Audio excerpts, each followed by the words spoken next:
اللہ رب العزت نے اس پروگرام کو بہت ہی حسین منظر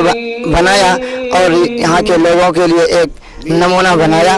اس سے پہلے کوئی جلسہ یا کوئی پروگرام ایسا نہیں ہوا تھا جس طرح کا پروگرام 25 اپریل 2019 میں ہوا۔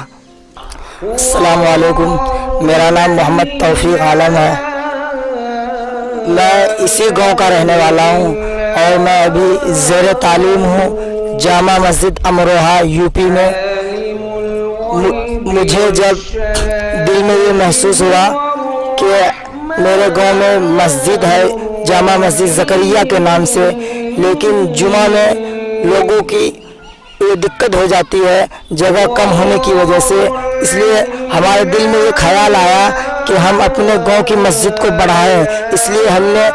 اپنے دماغ میں یہ سوچا، آپس میں ہم ساتھیوں میں مشورہ کیا کہ ہماری مسجد چھوٹی پڑ رہی ہے، جمعہ میں تعداد زیادہ ہو جاتی ہے، یا اسی طرح گاؤں میں کسی کا انتقال ہو جاتا ہے، جب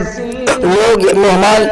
دوسرے گاؤں سے یہاں آتے ہیں تو ان میں بھی مسجد فل ہو جاتی ہے جس میں نمازیں پڑھنے میں دقت ہوتی ہے۔ اسی وجہ سے اسی نہج سے ہم نے اس پروگرام کا انعقاد کیا تھا، اس جلسہ رکھا تھا تاکہ جلسے میں اس مسجد کے لیے کچھ لوگ تعاون کریں، اس مسجد کے لیے مدد کریں تاکہ ہماری مسجد بڑھ جائے۔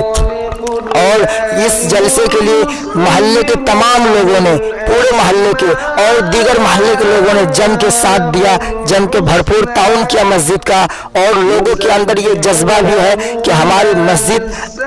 قیامت تک باقی رہے۔ آج ملک کے حالات بھی بہت ہی نازک چل رہے ہیں، اس لیے مسلمانوں نے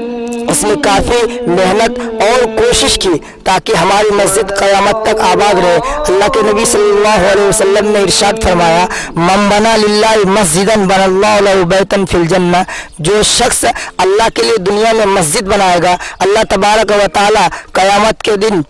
آخرت میں اس کے لیے محل بنائے گا۔ اس لیے گاؤں کے تمام لوگوں کے دل میں یہ شوق اور جذبہ